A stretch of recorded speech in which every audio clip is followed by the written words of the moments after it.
Hi students, so welcome back to USS exam oriented question discussion. So in നമ്മൾ സയൻസിലെ കുറച്ച് important questions discuss ചെയ്യാൻ പോവുകയാണ്. So നമുക്ക് വേഗം അധികം ഡിലേ ഒന്നും ഇല്ലാതെ വേഗം നമ്മുടെ ക്വസ്റ്റ്യൻസിലേക്ക് കിടക്കാം. സോ ഫസ്റ്റ് ക്വസ്റ്റ്യൻ നോക്കാം. നമുക്ക് സ്റ്റേറ്റ്മെന്റ് ക്വസ്റ്റ്യൻ ആണല്ലേ, രണ്ട് സ്റ്റേറ്റ്മെന്റ്സ് തന്നിട്ടുണ്ട്. നമുക്കതിൽ അനുബന്ധിച്ച് കുറച്ച് ഓപ്ഷൻസ് ഉണ്ടായിരിക്കും, അതിൽ നിന്ന് പിക്ക് ചെയ്താൽ മാത്രം മതി. സോ സ്റ്റേറ്റ്മെന്റ് എന്താണ്? ഫസ്റ്റ് സ്റ്റേറ്റ്മെന്റ് എന്താണ്?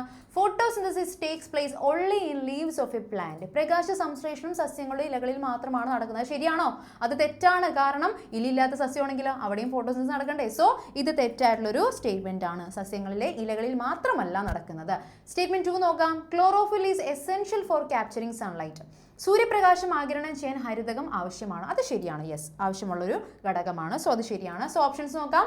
only 1 is correct, only 2 is correct, both 1 and 2 are correct, both 1 and 2 are incorrect. നമുക്കറിയാം രണ്ടാമത്തെ സ്റ്റേറ്റ്മെന്റ് മാത്രമാണ് ശരി, only 2 is correct, രണ്ട് മാത്രമാണ് ശരി. അടുത്ത ക്വസ്റ്റ്യൻ ഇതും സ്റ്റേറ്റ്മെന്റ് തന്നെയാണ്. സ്റ്റേറ്റ്മെന്റ് 1 നോക്കാം. Solids have a definite shape and volume. ഖരരൂപത്തിലുള്ള പദാർത്ഥങ്ങൾക്ക് നിശ്ചിത ആകൃതിയും വ്യാപ്തവും ഉണ്ട്. അത് ശരിയാണ്, നല്ലൊരു സ്റ്റേറ്റ്മെന്റ് ആണ്, നമ്മളത് ടിക്ക് കൊടുക്കാം. Okay, yes. സ്റ്റേറ്റ്മെന്റ് 2 എന്താണ്? Molecules in a gas are very close to each other. വാതകങ്ങളിലെ തന്മാത്രകൾ തമ്മിൽ വളരെ അടുത്താണ് സ്ഥിതി ചെയ്യുന്നത്. വളരെ വലിയൊരു മിസ്റ്റേക്ക് ആണ്. കാരണം എന്താണ്? വാതകങ്ങളിലെ തന്മാത്രകളാണ് ഏറ്റവും അകലത്തിൽ. ഒരാൾ അവിടെയാണെങ്കിൽ ഒരാൾ വേറെ എവിടെയെങ്കിലും ആയിരിക്കും, ഒരാൾ അമേരിക്ക ആണെങ്കിൽ ഒരാൾ ഇന്ത്യ ആയിരിക്കും, അങ്ങനെയായിരിക്കും അവരെ സ്ഥിതി ചെയ്യുന്നത്. സോ നമ്മുടെ വാതകങ്ങളിലെ മോളിക്യൂൾസ് അകലെയായിരിക്കും. സോ ഇത് തെറ്റായിട്ടൊരു സ്റ്റേറ്റ്മെന്റ് ആണ് കേട്ടോ. സോ നമുക്ക് സ്റ്റേറ്റ്മെന്റ് 1 മാത്രമാണ് കറക്റ്റ്. അപ്പോൾ നമുക്ക് എന്തൊക്കെയാണ് options? Statement 1 is correct, 2 is wrong. അത് തന്നെ ടിക്ക് ചെയ്യാം. ഓക്കെ, സോ അതാണ് കറക്റ്റ്. ദെൻ അടുത്തതും സ്റ്റേറ്റ്മെന്റുകളാണ്. സ്റ്റേറ്റ്മെന്റ് 1 എന്താണ്? Vitamin C is A water soluble vitamin. ജീവകം സി ജലത്തിൽ ലയിക്കുന്ന ഒരു ജീവകമാണ്. ശരിയാണ്, നമ്മൾ പഠിച്ചു കഴിഞ്ഞൊരു കാര്യമാണ്, 6ാം ക്ലാസ്സിൽ നമ്മൾ പഠിച്ചതായിരുന്നു അത്. ഓക്കെ, അപ്പോൾ ഇത് ശരിയാണ്. സ്റ്റേറ്റ്മെന്റ് 2 നോക്കാം. Deficiency of vitamin A leads to night blindness. ജീവകം എയുടെ കുറവ് നിശാന്തതയ്ക്ക് കാരണമാകുന്നു. അതും കറക്റ്റ് ആണ് അല്ലേ? രണ്ട് സ്റ്റേറ്റ്മെന്റും ശരിയാണ്. Both statements are correct. രണ്ട് പ്രസ്താവനയും ശരിയാണെന്നുള്ളതാണ് നമ്മുടെ ഇവിടെ ഓപ്ഷൻ വരുന്നത് കേട്ടോ. അടുത്തത് ഇവിടെ നമുക്ക് അസേർഷൻ റീസൺ ക്വസ്റ്റ്യൻ ആണ്. അത് എന്താണ് ഈ അസേർഷൻ റീസൺ ക്വസ്റ്റ്യൻ എന്നുള്ളത് നമ്മൾ കഴിഞ്ഞ ക്ലാസ്സിൽ ഡിസ്കസ് ചെയ്തതാണ്. സോ അസേർഷൻ തന്നിട്ടുണ്ട്, ദെൻ റീസൺ നമുക്ക് വായിച്ചു നോക്കാം. ഇതിൽ ഏതാണ് കറക്റ്റ് ആയിട്ടുള്ള ഓപ്ഷൻ എന്നുള്ളത് നോക്കാം കേട്ടോ. സോ അസേർഷൻ എന്താണ്? Domestic Wells are usually constructed at lower level than the surrounding land. അതായത് നമ്മൾ കിണറുകളൊക്കെ പണിയുമ്പോൾ നമ്മൾ അതേ നിരപ്പിലാണോ കിണർ പണിയുന്നത്? അല്ല അല്ലേ, കുറച്ച് താഴെ കുഴിച്ചിട്ടാണ് നമ്മൾ താഴേക്കാണ് കിണർ പണിയാറുള്ളത്. അതിൻ്റെ കാരണം എന്താണ്? നമുക്ക് റീസൺ എന്താണെന്ന് നോക്കാം. Water always flows from a higher level to a lower level. വെള്ളത്തിനൊരു പ്രത്യേകതയുണ്ട്, അതിപ്പോഴും ഹയർ ലെവലിൽ നിന്ന് ലോവർ ലെവലിലേക്ക്, അതായത് താഴെ നിന്ന് മുകളിലേക്ക് അത് ഒരിക്കലും ഒഴുകൂല. മുകളിൽ നിന്ന് താഴേക്ക് വെള്ളച്ചാട്ടം കണ്ടിട്ടില്ലേ? മുകളിൽ നിന്ന് താഴേക്കാണ് അത് ഫ്ലോ ചെയ്യുന്നത്. വെള്ളം എപ്പോഴും എങ്ങനെയായിരിക്കും? അപ്പർ ലെവലിൽ നിന്ന് ലോവർ ലെവലിലേക്കായിരിക്കുള്ളൂ ഫ്ലോ ചെയ്യുന്നത്. അതിന് വേണ്ടിയിട്ട് തന്നെയാണ് നമ്മൾ എന്താണ് കിണർ താഴെ പണിതിട്ടുള്ളത് കേട്ടോ. സോ എന്താണ് അതിൻ്റെ റീസണും നമ്മുടെ അസേഷനും റീസണും എല്ലാം കറക്റ്റ് ആണല്ലേ. അതുപോലെ തന്നെ റീസൺ കറക്റ്റ് എക്സ്പ്ലനേഷനുമാണ്. So both A and R are correct. എയും ആറും കറക്റ്റ് ആണ്. R is the correct explanation of A. എയുടെ കറക്റ്റ് വിശദീകരണമാണ് എന്ത്? ആർ എന്ന് പറയുന്നത്. സോ അതാണ് ഓപ്ഷൻ വരുന്നത്. ദെൻ അടുത്ത സെഷൻ നോക്കാം. We can see our clear image in a new steel plate but not on a piece of cardboard. നമുക്കൊരു പുതിയ സ്റ്റീലിൻ്റെ പ്ലേറ്റ് നോക്കിക്കഴിഞ്ഞാൽ അതിന് നല്ല ഭംഗിയിൽ നമ്മുടെ ഫേസ് റിഫ്ലക്ഷൻ കാണാൻ പറ്റുമല്ലോ, നമ്മുടെ മുഖം കാണാൻ പറ്റും. പക്ഷേ ഒരു കാർഡ്ബോർഡ് എടുത്ത് നമ്മുടെ ഫേസ് നോക്കിക്കഴിഞ്ഞാൽ നമുക്കൊന്നും കാണാൻ പറ്റില്ല, കാർഡ്ബോർഡ് മാത്രമേ കാണാൻ പറ്റുള്ളൂ. ഇതിൻ്റെ റീസൺ ആയിട്ട് ഇവർ എഴുതിയിട്ടുള്ള എന്താണെന്ന് നോക്കാം. Regular reflection occurs on smooth surface. മിനുസമുള്ള പ്രതലങ്ങളിൽ മാത്രമായിരിക്കും ക്രമപ്രതിപതനം ഉണ്ടാവുന്നത്. നമ്മുടെ സ്റ്റീൽ പ്ലേറ്റ്, പുതിയൊരു സ്റ്റീൽ പ്ലേറ്റ് എന്ന് പറയുന്നത് എന്താണ്? സ്മൂത്ത് സർഫസ് ആണല്ലേ, മിനുസമുള്ള പ്രതലമാണ്. അതിനകത്ത് റെഗുലർ റിഫ്ലക്ഷൻ നടക്കുന്നതുകൊണ്ടാണ് നമുക്ക് ഫേസ് കാണാൻ പറ്റുന്നത്. കാർഡ്ബോർഡിനകത്ത് എന്തില്ല? അതൊരു സ്മൂത്ത് സർഫസ് അല്ല, റഫ് സർഫസ് ആണ്. അതുകൊണ്ട് നമുക്ക് ഫേസ് കാണാൻ പറ്റില്ല. സോ എന്താണ്? Yes, both A and R are correct. R is the correct explanation of A ആണ് വരുന്നത് കേട്ടോ. ദെൻ അടുത്ത സെഷൻ നോക്കാം. Marasmus is a disease caused by the deficiency of proteins and calories. പ്രോട്ടീനിൻ്റെയും കലോറികളുടെയും കുറവ് മൂലം ഉണ്ടാകുന്ന രോഗമാണ് മറാസ്മസ്. കറക്റ്റ് ആണ്. ഇത് നമ്മൾ 6ാം ക്ലാസ്സിൽ പഠിച്ചതാണ്. ദെൻ റീസൺ നോക്കാം. Eating only rice and starch provides all the necessary nutrients for the body. വെറുതെ ചോറും അന്നജവും മാത്രം ഡെയിലി കഴിച്ചാൽ മതി, നമുക്ക് എല്ലാ ന്യൂട്രിയൻസും കിട്ടും, പോഷകങ്ങളും കിട്ടും എന്നാണ് പറയുന്നത്. കിട്ടുമോ? കിട്ടില്ല. ഓക്കെ, ഇടയ്ക്കൊക്കെ ഒരു സദ്യയൊക്കെ കഴിക്കണം. കാരണം എന്താണ്? എല്ലാ ന്യൂട്രിയൻസും കിട്ടണമെന്നുണ്ടെങ്കിൽ നമ്മൾ എല്ലാ ഫുഡ് ഐറ്റംസ് അല്ലേ, എല്ലാ ഫുഡ് ഐറ്റംസ്, അതായത് ഡിഫറെൻറ്റ് ഇൻഗ്രീഡിയൻസ് ഒക്കെ ചേർത്തിട്ട് പല ഫുഡ് ഐറ്റംസ് വേണം നമ്മൾ ഡെയിലി കഴിക്കാനായിട്ട്. എല്ലാ ദിവസവും ഈ ചോറും അന്നജവും മാത്രം കഴിച്ചുകൊണ്ടിരുന്നു കഴിഞ്ഞാൽ നമുക്ക് എന്ത് കിട്ടില്ല? എല്ലാ ന്യൂട്രിയൻസും അതിൽ നിന്ന് കിട്ടില്ല. സോ രണ്ടാമത്തെ സ്റ്റേറ്റ്മെൻറ്റ് എന്താണ്? തെറ്റാണ്. ഓക്കെ, സോ റീസൺ തെറ്റാണ്, അസേഷൻ കറക്റ്റ് ആണ്. ആ ഓപ്ഷൻ ഏതാണെന്ന് നോക്കാം. A is correct but reason is wrong. Okay, second option ആണ് വരുന്നത്. ഓക്കെ, ദെൻ അടുത്ത ക്വസ്റ്റ്യൻ. ഇവിടെയും അസേഷനും റീസണും തന്നെയാണ്. അസേഷൻ എന്താണ്? Wind pollinated flowers are usually small and lack bright colours of honey. അതായത് കാറ്റിലൂടെ പരാഗണം നടക്കുന്ന, ഫോർ എക്സാമ്പിൾ പറയുകയാണെന്നുണ്ടെങ്കിൽ നമ്മുടെ അപ്പൂപ്പൻ താടി. ഓക്കെ, ഇവർക്ക് സാധാരണയായി ചെറുതും ആകർഷകമായ നിറങ്ങളോ തേനോ ഇല്ലാത്തവയോ ആണ് അല്ലെ, കാറ്റിലൂടെ പരാഗണം നടക്കുന്നവർക്ക്. ദെൻ റീസൺ ആയിട്ട് തന്നിരിക്കുന്നത് wind pollinated flowers need to attract insect for pollination. അതായത് കാറ്റിലൂടെ പരാഗണം നടക്കുന്ന പൂക്കൾക്ക് പരാഗണത്തിനായി പ്രാണികളെ ആകർഷിക്കേണ്ടതുണ്ട്. അതിന്റെ ആവശ്യമുണ്ടോ? അവർക്ക് പ്രാണികളെ ആകർഷിക്കേണ്ട ആവശ്യമുണ്ടോ? അവർ ഓൾറെഡി വിൻഡ് വഴി എന്ത് ചെയ്യുന്നുണ്ട്?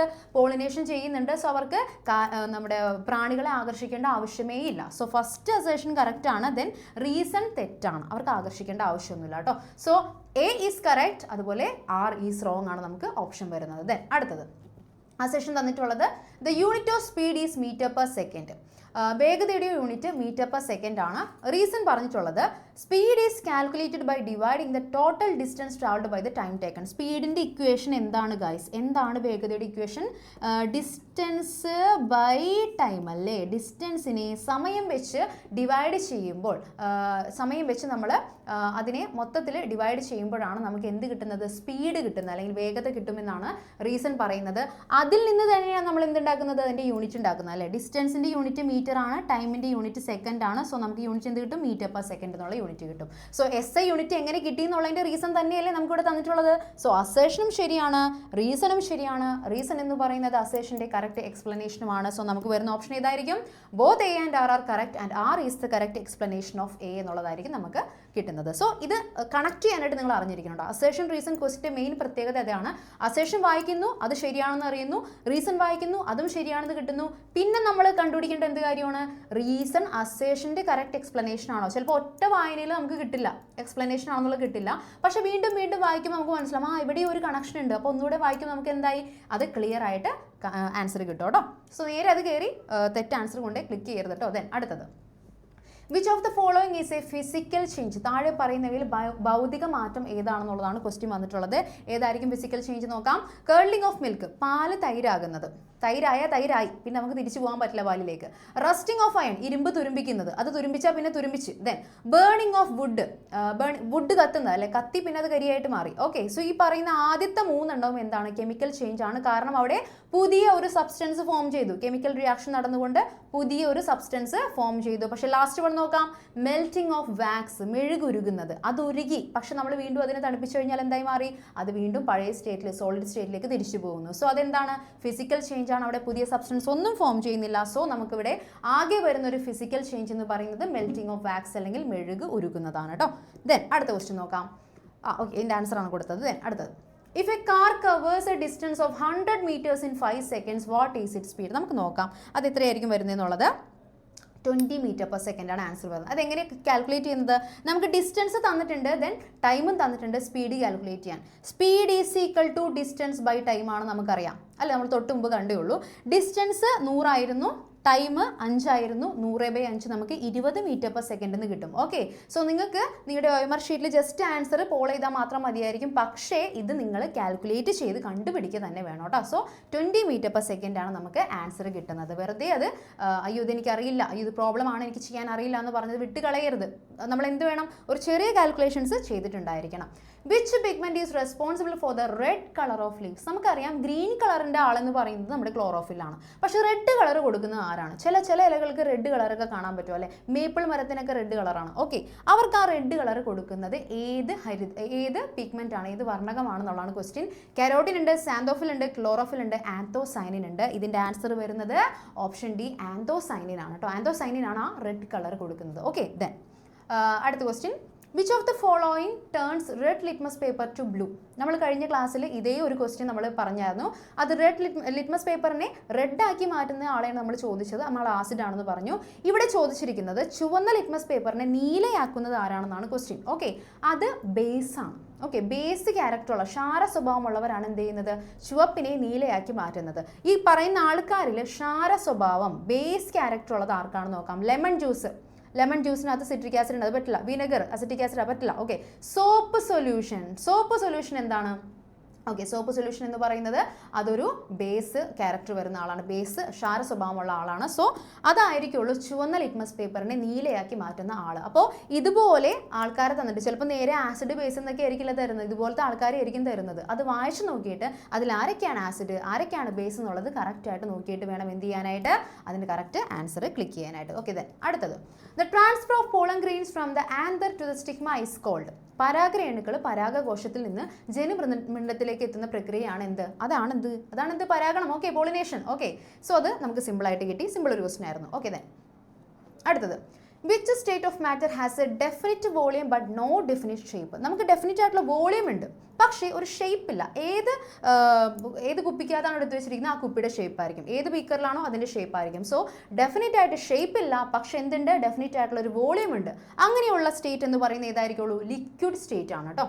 സോളിഡ് എന്ന് പറയുമ്പോൾ എന്താണ്, ഡെഫിനിറ്റ് ഷേപ്പും ഉണ്ട്, അതുപോലെ തന്നെ ഡെഫിനിറ്റ് വോളിയം ഉണ്ട്. പക്ഷേ ലിക്വിഡിന് എന്തില്ല, ഡെഫിനിറ്റ് ആയിട്ടുള്ള ഒരു ഷേപ്പ് ഇല്ല. സോ അതിൻ്റെ ആൻസർ വരുന്നത് ലിക്വിഡ് അല്ലെങ്കിൽ ദ്രാവകമാണ്. Okay, then which gas is released by humans during the process of respiration. അതായത് നമ്മൾ ശ്വസന പ്രക്രിയയിൽ മനുഷ്യർ പുറത്തേക്ക് വിടുന്ന ഗ്യാസ് വാതകം ഏതാണെന്നുള്ളതാണ് ക്വസ്റ്റ്യൻ കേട്ടോ. അകത്തേക്ക് എടുക്കുന്നതല്ല, പുറത്തേക്ക് വിടുന്ന ഗ്യാസ് ഏതാണ്? It is very basic and very important question. ഏതാണ് പുറത്തേക്ക് വിടുന്നത്? അകത്തേക്ക് എടുക്കുന്ന ഓക്സിജൻ ആണെങ്കിൽ നമ്മൾ പുറത്തേക്ക് വിടുന്ന ആരെയായിരിക്കും? കാർബൺ ഡൈ ഓക്സൈഡിനെ ആയിരിക്കും കേട്ടോ. നമ്മൾ ഈ പുറത്തേക്ക് വിടുന്ന കാർബൺ ഡൈ ഓക്സൈഡിനെയാണ് പ്ലാന്റ്സ് ഫോട്ടോസിന്തസിസിന് വേണ്ടിയിട്ട് അകത്തേക്ക് എടുക്കുന്നത്. അവരെന്നിട്ട് ആരെ പുറത്തേക്ക് വിടും? ഓക്സിജനെ പുറത്തേക്ക് വിടും. അതായിരിക്കും നമ്മൾ ബ്രീത്ത് ചെയ്യുന്നത്. അപ്പോൾ ഇതൊരു തിരിച്ചും മറിച്ചും കളിക്കുന്ന ഒരു സൈക്ലിക് പ്രോസസ്സാണ് കേട്ടോ വരുന്നത്. ഓക്കെ, ദെൻ അടുത്തത്, what is the boiling point of pure water at see level. സമുദ്രനിരപ്പിൽ ശുദ്ധജലത്തിൻ്റെ തിളനില എത്രയാണ്? സമുദ്രനിരപ്പിൽ ശുദ്ധജലത്തിൻ്റെ തിളനില, ഇപ്പം നമ്മൾ വെള്ളം തിളപ്പിക്കാനായിട്ട് അടുപ്പത്ത് വെച്ച് കഴിഞ്ഞാൽ എത്ര ഡിഗ്രി സെൽഷ്യസ് ആകുമ്പോഴായിരിക്കും വെള്ളം തിളക്കുന്നതെന്ന് അറിയോ? 100 ഡിഗ്രി സെൽഷ്യസ് ആകുമ്പോഴായിരിക്കും കേട്ടോ. അപ്പോൾ 100 ഡിഗ്രി സെൽഷ്യസ് ആണ് നമ്മുടെ വെള്ളത്തിൻ്റെ തിളനില, ബോയിലിംഗ് പോയിന്റ് എന്ന് പറയുന്നത്. മാറിപ്പോകരുത്. ഓക്കെ, ഫ്രീസിംഗ് പോയിന്റ് എത്രയായിരിക്കും? അത് 0 ഡിഗ്രി സെൽഷ്യസ് ആണ്. നമ്മൾ ഫ്രിഡ്ജിൽ വെച്ച് അത് ഐസ് ആവുന്നത് എപ്പോഴാകുമ്പോഴാണ്? നമ്മുടെ ടെമ്പറേച്ചർ ഇങ്ങനെ കുറഞ്ഞ് 0 ഡിഗ്രിയിൽ എത്തുമ്പോഴായിരിക്കുള്ളൂ ആ വെള്ളം ഐസായിട്ട് മാറുന്നത്. അപ്പോൾ ഫ്രീസിംഗ് പോയിന്റ് എന്ന് പറയുന്നത് 0 ഡിഗ്രിയും ബോയിലിംഗ് പോയിന്റ് എന്ന് പറയുന്നത് 100 ഡിഗ്രി സെൽഷ്യസുമാണ് വെള്ളത്തിൻ്റെ കേസിൽ വരുന്നത്. വെള്ളത്തിൻ്റെ വേറെ ആരുടെയും പഠിച്ചില്ലെങ്കിലും വെള്ളത്തിൻ്റെ ഏറ്റവും ബേസിക് ആണ്, അതെന്തായാലും പഠിച്ചു വെക്കണം. ഇനി നമുക്ക് സയൻസിൽ ഈ ഒരു കറണ്ട് അഫയേഴ്സിൽ വരുന്ന ഒരു 2 ക്വസ്റ്റ്യൻ നോക്കാം. ഫസ്റ്റ് വൺ ആണ്, which Indian state became the first to establish a national artificial intelligence AI ആണ് കേട്ടോ research institute in the January 2026. 2026 ജനുവരിയിൽ ദേശീയ ആർട്ടിഫിഷ്യൽ ഇൻ്റലിജൻസ് ഗവേഷണ സ്ഥാപനം സ്ഥാപിച്ച ആദ്യത്തെ ഇന്ത്യൻ സംസ്ഥാനം ആരാണ്? ഇപ്പോൾ നമുക്കറിയാം മൊത്തം എയുടെ കളികളാണല്ലേ. ഇനി വരുന്ന നമ്മുടെ ഫ്യൂച്ചർ എന്ന് പറയുന്നത് എന്താണ്? കംപ്ലീറ്റ്ലി എയുടെ കയ്യിലാണ് ഇരിക്കുന്നത്. നമ്മുടെ എലോൺ മസ്ക് പറഞ്ഞായിരുന്നു A is far more dangerous than nukes എന്ന്. ഓക്കെ, അപ്പോൾ ഇനി മൊത്തം എയുടെ കയ്യിലാണ്. സോ എയുടെ ആദ്യത്തെ ഒരു റിസർച്ച് ഇൻസ്റ്റിറ്റ്യൂഷൻ നമ്മുടെ ഇന്ത്യയിൽ സ്ഥാപിച്ചത് ഏത് സംസ്ഥാനമാണെന്ന് അറിയാമോ? അത് നമ്മുടെ ഗുജറാത്താണ്. ഓക്കെ, അതൊന്ന് നോട്ട് ചെയ്ത് വെക്കുക. ഇതൊരു ജനറൽ ആയിട്ട് നമ്മൾ അറിഞ്ഞിരിക്കേണ്ട ഒരു കറണ്ട് അഫെയർ ക്വസ്റ്റൻ ആണ് related to science. Okay, so അത് അറിഞ്ഞിരിക്കണം. ദെൻ അടുത്ത question, NASA astronaut Sunita Williams retired in January 2026. 2026 ജാനുവരിയിലാണ് നമ്മുടെ സുനിത വില്യംസ് റിട്ടയർ ആയത്. How many times did she visit the International Space Station? ISS എന്ന് പറയുന്നത് ഇന്റർനാഷണൽ സ്പേസ് സ്റ്റേഷൻ ആണ് കേട്ടോ, നമ്മുടെ ബഹിരാകാശ അന്താരാഷ്ട്ര ബഹിരാകാശ നിലയമാണ്. എത്ര തവണയാണ് സുനിത വില്യംസ് ISS സന്ദർശിച്ചത് എന്നാണ് ക്വസ്റ്റ്യൻ വന്നിട്ടുള്ളത്. 1 അല്ല 2 അല്ല, ആളൊരു 3 തവണ സന്ദർശിച്ചിട്ടുണ്ട്. ഓക്കെ, സോ 3 ടൈംസ് ആണ് സുനിത വില്യംസ് നമ്മുടെ ISS അതായത് സ്പേസിൽ പോയിട്ടുള്ളത് കേട്ടോ. സോ ഈ 2 ക്വസ്റ്റ്യൻസ് നമുക്ക് ഈ ഒരു കറണ്ട് അഫയേഴ്സിൽ വരുന്ന ക്വസ്റ്റ്യൻ ആണ്. 2026 സുനിത വില്യംസ് റിട്ടയർഡ് ആയെന്നുള്ള കാര്യം കൂടി ഒന്ന് ഓർത്തിരിക്കണം. ആ ക്വസ്റ്റ്യൻ തന്നെ നമുക്ക് അടുത്തൊരു ക്വസ്റ്റ്യൻ കൂടി കിട്ടിയിട്ടുണ്ട്. ഓക്കെ, സോ ഇത്രയും ക്വസ്റ്റ്യൻസ് ആണ് ഇന്ന് നമ്മളിപ്പോൾ ഡിസ്കസ് ചെയ്യുന്നത്. അടുത്ത USSന്റെ ക്ലാസ്സിൽ നമ്മൾ എന്ത് ചെയ്യുന്നുണ്ട്? അടുത്ത ക്വസ്റ്റ്യൻസ് അല്ലേ, കുറച്ചുകൂടി ക്വസ്റ്റ്യൻസ് സയൻസിൽ ഡിസ്കസ് ചെയ്യുന്നുണ്ട്. അപ്പോൾ ഈ ബേസിസിൽ വരുന്ന സ്റ്റേറ്റ്മെന്റ് ബേസിസിൽ വരുന്ന ക്വസ്റ്റ്യൻസ് നമുക്ക് കൂടുതൽ ഡിസ്കസ് ചെയ്യേണ്ടതുണ്ട്. കാരണം എക്സാം നമുക്ക് ഫെബ്രുവരി 14 അതിനുള്ള നമ്മൾ ഈ പറഞ്ഞ എല്ലാ ക്വസ്റ്റ്യൻസും ഡിസ്കസ് ചെയ്തിട്ട് ഫുള്ളി നിങ്ങൾ പ്രിപ്പയർ ചെയ്തിട്ടായിരിക്കും നിങ്ങൾ എക്സാമിന് വിടുന്നത്. സോ എല്ലാവർക്കും ഓൾ ദ വെരി ബെസ്റ്റ്.